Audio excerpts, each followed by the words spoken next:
First at 4 continues.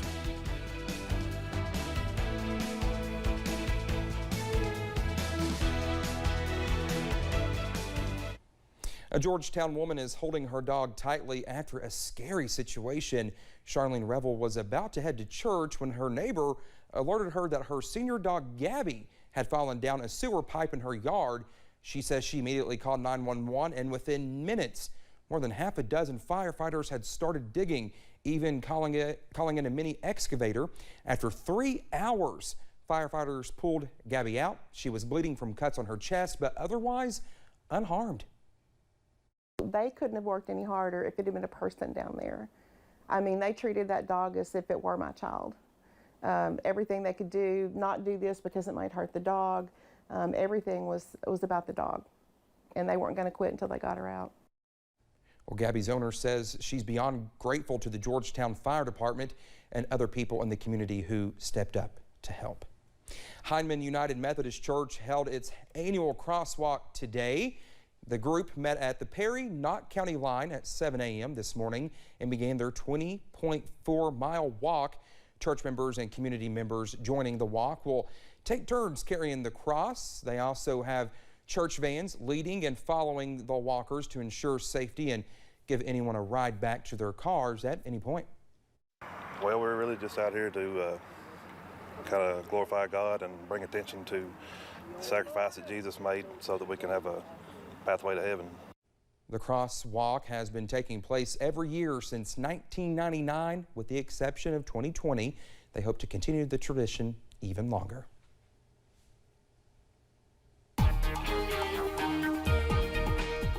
Not a bad afternoon out there. We are seeing still some warm temperatures. However, clouds remain on the increase as we head through this evening and into tonight. Outside at the moment, you see what's going on. I-75 at Mount Vernon. We are all cloudy, but still comfortable at this hour. Not too bad out there. Mountain Parkway at Slade, similar scene.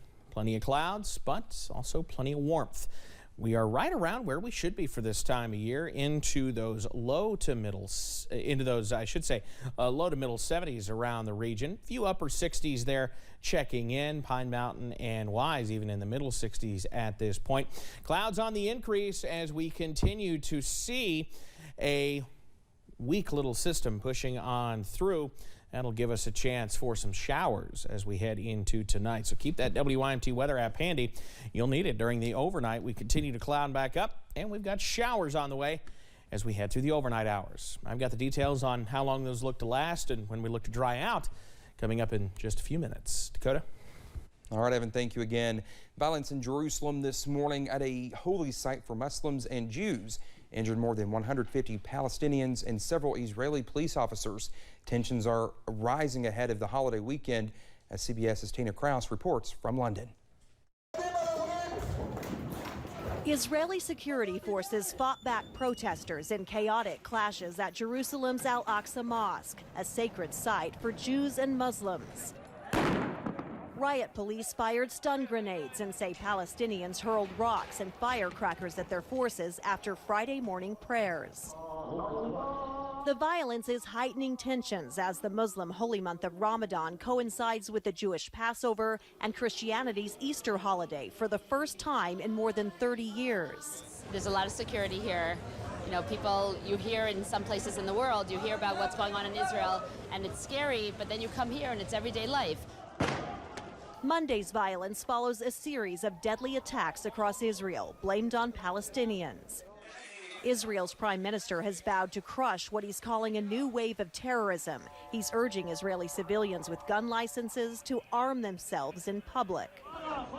Police are trying to head off another dangerous escalation as a similar clash at Al-Aqsa Mosque last year happened right before an 11-day war between Israel and Hamas in the Gaza Strip.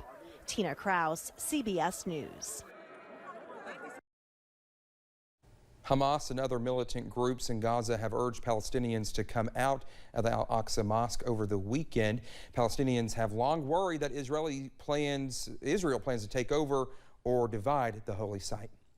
The FBI believes North Korean hackers stole more than $600 million worth of cryptocurrency from a video gaming company. Federal investigators revealed North Korean cyber criminals robbed a computer network used by the Axie Infinity game.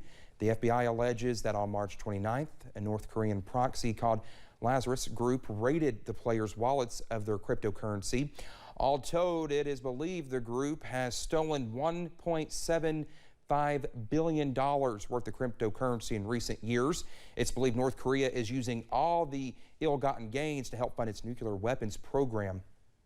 Well, Russia is vowing to step up missile attacks against Ukraine a day after Ukrainian officials took out one of its key warships.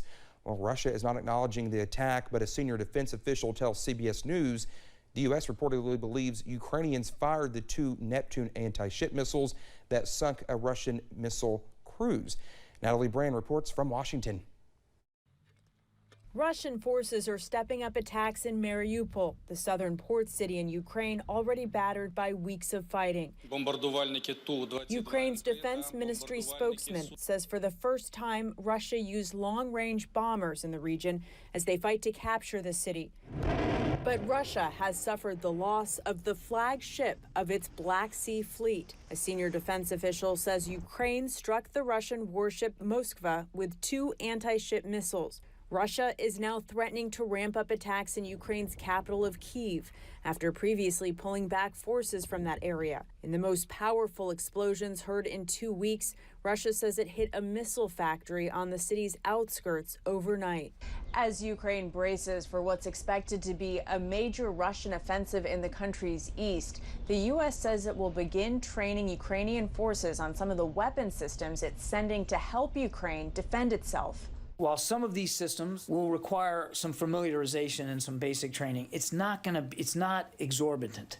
It won't take a long time. CBS News has confirmed Russia sent a diplomatic note to the U.S. warning that the new U.S. and NATO shipments could bring unpredictable consequences. 50 days into the invasion, Ukraine's President Volodymyr Zelensky released this nighttime video address to the nation, saying Ukrainians should be proud of putting up a fierce resistance thus far. Natalie Brand, CBS News, the White House. On Friday, Ukraine's president reportedly asked President Joe Biden to designate Russia as a state sponsor of terrorism. The UN says more than 5 million people have now fled Ukraine since the Russian invasion began. Well, the tax deadline is this Monday, April 18th, but if you think you are scrambling, well, you should know the IRS is too.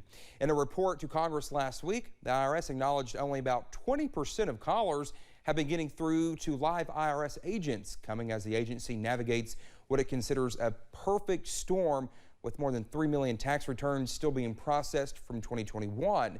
Budget cuts and COVID disruptions have shrunk staffing to less than 80,000 people, while more than 16 million people still file on paper, which the National Taxpayer Advocate calls the agency's kryptonite. Often the people processing the paper are the same ones who answer the phones.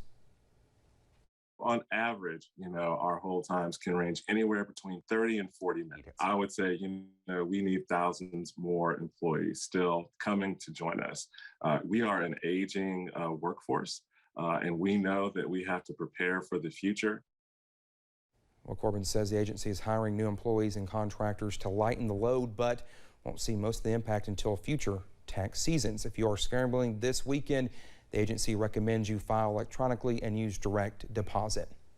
Today is Jackie Robinson Day, celebrating Robinson's 1947 Major League Baseball debut for the Brooklyn Dodgers. On this 75th anniversary of his debut, special guests and speakers gathered in Times Square to celebrate the iconic player. Former baseball greats Ken Griffey Jr., Mariano Rivera, and Hall of Famer and former New Yorker Yankees manager Joe Torre were part of the even in Major League Baseball. Retired Robinson's jersey number 42 league-wide in 1997. Jackie Robinson Day was established in 2004. Players, managers, and umpires all wore number 42 on April 15th, and each team pays tribute to Robinson. Well, coming up on First at 4 in 2022, the World Car of the Year is electric. We head to the New York Auto Show for a look at the latest e-powered vehicles. And not a bad day out there today, and even more of that's on the way, but a few showers on the way as well. I'll detail those in just a moment. WYMT News app offers alerts on breaking